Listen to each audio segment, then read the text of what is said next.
our whole lives have been turned upside down, right? Literally upside down. I mean, everything's totally different than when this started, and I'm very grateful for that, Linda. I really am. It needed to happen. Well, it needed to happen because there's a lot of news coming in, all from the underground, but it's consistently coming in from lots of different sources. It looks like Hollywood's in panic, and it seems like tribunals are happening. All this news is coming out from all different kinds of sources that they are having the tribunals. And remember this, they put John McStain, no name McStain, to death. Yes. And that was quite a while back. It's looking like that this may have been an ongoing process, and we're going to talk about that right off the top. Epstein is alive, just like I was saying that all along, that no way they let him get killed, and that is coming out. Everybody's talking. Epstein, everybody. They have it all, folks. We have it all. Thank you for having me back, Linda. It's always a pleasure. Informed. You got to stay up on this information and keep your faith. We have it all. Why don't we start off with we have it all? There's some panic going on in Hollywood, folks, and I'll tell you what it is. I'm getting a lot of interesting communications from people that I'm still in touch with, and they're very concerned that the NSA has all their cell phone communications. And I find this a little comical because remember that show, what was it, Get Smart? Since the 60s,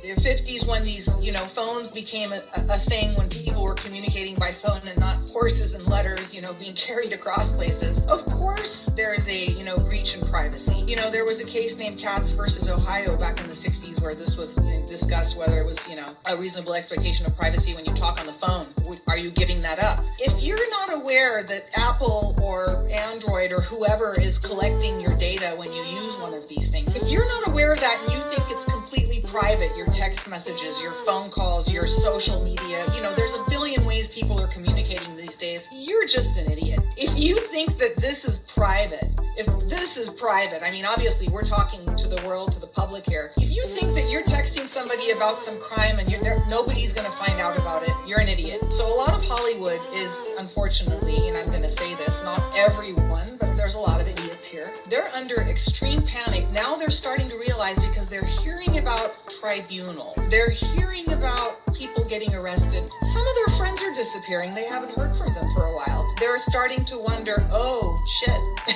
Maybe somebody really has all of our information. And one of my favorite segments is Robert Steele when he says in 1,000 Pieces, we have it all. And obviously this comes from, the Q posts, but the NSA really does have it all. They have everything. So it goes on to say, make the deal. And he uses a bad word, which I won't say, but make the deal or you're going to die. And a lot of these people didn't get a deal, the really bad ones that we know about. But a lot of these people that have been using their texts, their emails, and the famous emails that we've been hearing about from HRC to everybody else who's been using their phones to communicate, this is how they got everybody. This is the we have it all. So guess what, Hollywood?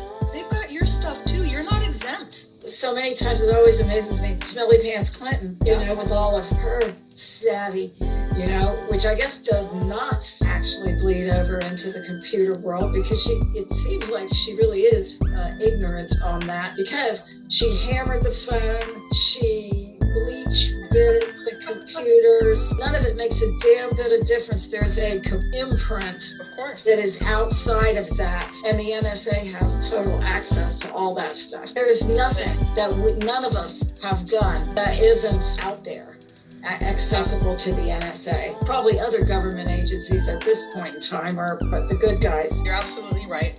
They've got everything. They've got it all being used against them. And if they haven't gotten to them yet, it's going to be their turn soon. What amazes me, what I love about this, is that these people have acted like nothing can touch them. Like they are untouchable. And remember George Clooney and Julia Robert, probably his name. And who knows about George Clooney? Whenever they push somebody as a big ladies man, you gotta take a stink eye and look at it. And his chin is, remember when they came out and they were like, there's not gonna be any president. They were like laughing. They acted like that was the most stupidest thing ever.